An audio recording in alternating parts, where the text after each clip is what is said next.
Voici un deuxième exemple un peu différent ici, puisqu'il s'agit d'un tableau, et non pas d'un document long.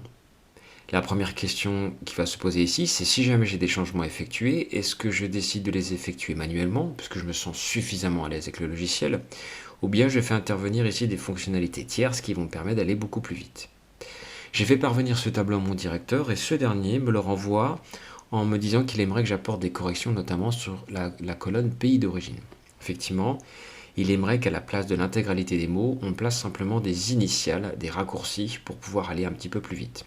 À la place de Grande-Bretagne, il aimerait la lettre GB, à la place d'États-Unis, il aimerait EU, à la place de Pologne P, à la place de France F.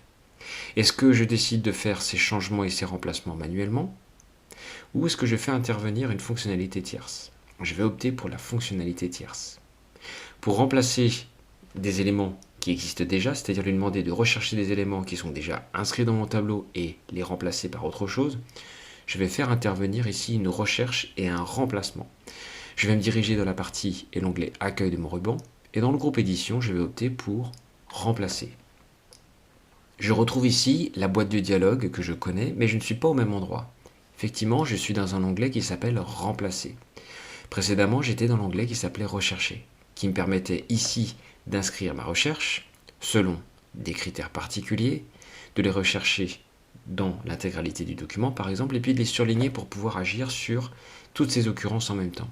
Ici, je suis dans l'onglet qui s'appelle Remplacer. J'ai à nouveau deux zones de saisie, une première dans laquelle j'inscris ma recherche, et une deuxième dans laquelle je vais inscrire le remplacement.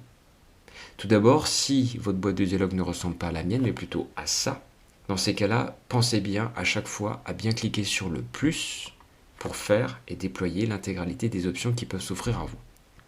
Ici, dans la mise en forme et dans les critères de recherche que l'on avait tout à l'heure, est inscrit ma dernière recherche. Pour repartir de zéro, pour remettre vos critères de recherche à niveau, dans ces cas-là, cliquez sur sans attribut. Sans attribut va vous permettre d'effacer tous les critères de recherche que vous aviez précédemment, qu'il garde en mémoire, pour repartir de zéro. Dans ma zone de recherche, je vais inscrire Grande-Bretagne et ne pas me soucier ici, de la casse. Donc je ne coche pas, j'inscris Grande-Bretagne. Je vais ensuite, dans la zone remplacée par, lui demander de remplacer par les lettres GB. Je vais lui demander de remplacer tout. À partir du moment où je vais lui demander de remplacer tout, il me dit qu'il a effectué ici 3 remplacements. Effectivement, je les vois en arrière-plan, les 3 remplacements ont été effectués. Je vais valider avec OK. Si je ferme ma boîte de dialogue qui est ici, je me rends compte effectivement que dans mon tableau, le changement s'est fait en quelques clics, très rapidement. Je vais effectuer le même type de changement, mais cette fois-ci pour États-Unis, qui apparaît une fois, 2 fois, 3 fois. Je ne vais pas intervenir manuellement. Dans l'onglet Accueil de mon ruban et dans le groupe Édition, je vais lui demander de remplacer. Apparaît ici mes dernières recherches et mon dernier remplacement. Je vais les effacer. Inscrire ici États-Unis. Je n'ai pas fait attention à la casse, je n'ai pas mis de trait d'union. Est-ce qu'il va le trouver? Est-ce qu'il ne va pas le trouver? Et puis je vais inscrire ici, remplacer par EU. Je n'ai pas fait attention au fait que j'ai omis le trait d'union, alors qu'il y a un trait d'union dans mon tableau d'origine, et je vais lui mettre remplacer tout. Ici, il m'informe qu'il l'a remplacé et qu'il n'a fait aucun remplacement, ce qui signifie que dans ma zone de recherche qui est là-haut, j'ai manqué quelque chose. Je vais rajouter mon trait d'union, remplacé par EU, et je vais lui demander de remplacer tout. Ça y est, cette fois-ci le remplacement a été fait. C'était mon erreur à moi d'avoir oublié ici le trait d'union. Effectivement, il y est sensible, ce qui est normal, et je vais valider avec OK. Et en arrière-plan ici, je me rends compte effectivement que, à nouveau, le remplacement a été pris en compte. Je vais opter cette fois-ci pour Pologne, dans ma zone de recherche, et dans remplacer par, je vais mettre simplement la lettre P. Je vais mettre remplacer tout, et à nouveau 2 remplacements. Je vais finir par France, et puis je vais simplement placer la lettre F et remplacer tout. 4 remplacements, je ferme ma boîte de dialogue, et si mes remplacements ont été effectués. Je suis repassé ici sur mon document long et puis vais effectuer la même démarche. Ici, la question ne se pose pas, je ne vais pas agir de manière manuelle, mais je vais faire intervenir cette fonctionnalité qui m'est offerte par le logiciel. Effectivement, ici, je vais m'attarder sur une recherche et un remplacement particulier. Je vais rechercher à nouveau le mot sémagreffe, qui apparaît à plusieurs reprises dans mon document, et puis je vais lui demander un remplacement un peu particulier. Mais dans ma recherche sémagreffe, ce mot-là a des attributs de mise en forme un peu particuliers. Effectivement, il a des attributs de gras, il y a un soulignement, il est en police de caractère Times New Roman, et puis il est en taille 12. Dans l'onglet accueil de mon ruban, je vais opter pour, ici, remplacer. Et dans ma partie recherche, ici, le mot sémagreffe est encore inscrit, c'était ma dernière recherche. Et puis, dans les attributs de mise en forme, pour l'instant, c'est vide, je n'ai rien. Je vais donc me diriger dans la partie format, et dans la partie police, je vais sélectionner les différents attributs de mise en forme, tels qu'ils sont dans mon document.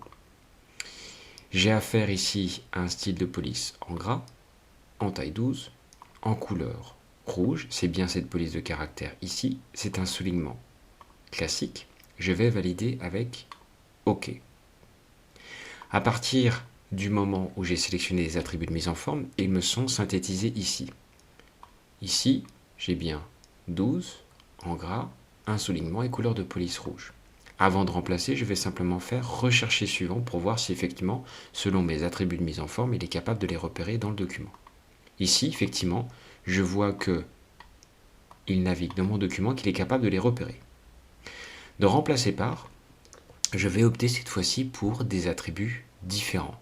J'ai déjà des attributs qui ont été notés ici, je peux les effacer et repartir de 0 en cliquant sur sans attributs. Je suis reparti de 0, l'ardoise a été effacée, je vais retourner dans format et police. Et pour le remplacement, je vais opter donc pour la même police de caractère, mais en revanche, je vais choisir du gras, je vais descendre en 11, je vais choisir du bleu et pas de soulignement. Voilà le résultat ici. Dans la zone d'aperçu, je vais valider avec OK. J'ai ici un remplacement du mot sémagreffe qui était avec ces attributs-là au départ par le mot sémagreffe, mais cette fois-ci avec des attributs de police de caractère différents. Je n'ai rien inscrit de remplacer par, parce que je ne veux pas modifier le mot sémagreffe par un autre mot ou par une autre structure, mais simplement modifier les attributs de mise en forme. Donc pas besoin d'inscrire quoi que ce soit ici. Je vais simplement faire remplacer tout et il m'annonce qu'il y a 15 remplacements qui ont été effectués. Je vais valider avec OK. Je vais fermer ma boîte de dialogue et effectivement, toutes mes occurrences du mot sémagreffe ont bien été prises en compte avec ces changements d'attributs de mise en forme. Pour vérifier, je vais à nouveau me diriger vers rechercher. Et ici, sémagreffe est toujours inscrit dans ma zone de recherche. Quand je navigue d'une instance, d'une occurrence du mot sémagreffe à une autre, je me rends compte effectivement que mon remplacement avec des attributs de mise en forme différents ont bien été pris en compte. Si l'exemple proposé ici n'a pas été assez clair, je vous en propose un deuxième. Dans ma zone de recherche qui est ici, je vais inscrire cette fois-ci le mot LISC. Il y a 9 occurrences du mot LISC, et ici, le mot LISC, dans mon document de départ, n'a pas de format particulier. Imaginons simplement qu'on souhaite modifier le format à la base de toutes les occurrences du mot LISC. Il faudrait que je les sélectionne toutes, il faudrait que je leur attribue, à l'aide du groupe police par exemple, une mise en forme particulière, ce que je ne vais pas faire. Je vais modifier directement et remplacer le mot LISC avec cette mise en forme de départ avec une autre mise en forme. C'est en police de caractère Times New Roman, c'est en taille 12. Je vais aller ici et lui demander remplacer. Remplacer quoi? Remplacer la recherche ici récente, LISC, et remplacer par quoi? Je ne désire pas remplacer LISC par un autre mot, je désire remplacer les attributs de mise en forme, ici inexistants puisqu'on est sur quelque chose par défaut, par d'autres attributs de mise en forme. Je vais donc me placer ici dans la zone remplacer par, format et police. Je vais demander de le faire apparaître en gras, je vais l'augmenter d'un point, et puis je vais choisir une couleur comme celle-ci. Voilà le résultat final, je vais valider avec OK. Ici, une synthèse de mes attributs de mise en forme apparaissent. Je vais donc lui demander de rechercher à chaque fois l'occurrence du mot LISC, sans mise en forme particulière, puisqu'elle est par défaut, et de remplacer ici les attributs par défaut du mot LISC par ces nouveaux attributs de mise en forme. Je vais faire remplacer tout. Il me les remplace 9 fois, je vais valider avec OK. fermer ma boîte de dialogue.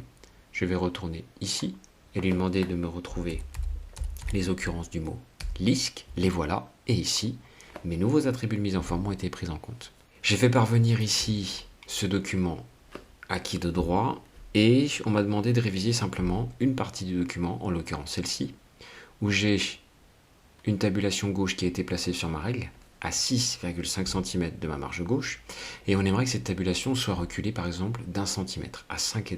Alors comment faire? Je pourrais le faire manuellement, mais si jamais cela arrive à plusieurs reprises, je vais faire intervenir une fonctionnalité tierce. Je vais me diriger dans mon onglet accueil de mon ruban, le groupe édition, et je vais lui demander de remplacer.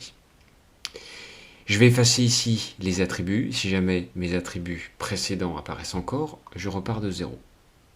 Dans la partie rechercher, je ne recherche pas des mots. Je recherche quelque chose de particulier, une mise en page.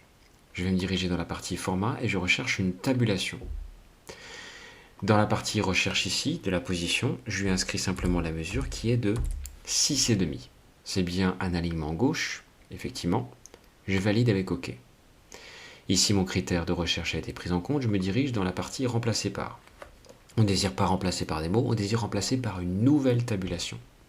Je vais retourner dans la partie format, tabulation, et je vais inscrire une nouvelle mesure qui va être, par exemple, 5,5 cm, toujours en alignement gauche. Je vais valider avec OK. Voilà ce qu'il doit rechercher. Tabulation à 6,5 de la marge gauche, et remplacé par une tabulation de 5,5 de la marge gauche. Je vais remplacer tout, et il me dit qu'il a effectué 2 remplacements. Je vais valider avec OK. Je vais fermer ma boîte de dialogue et constater ici ce qu'il a fait. Effectivement, il a bien déplacé ici l'intégralité de mes informations à 5,5. La recherche a fonctionné et le remplacement a fonctionné.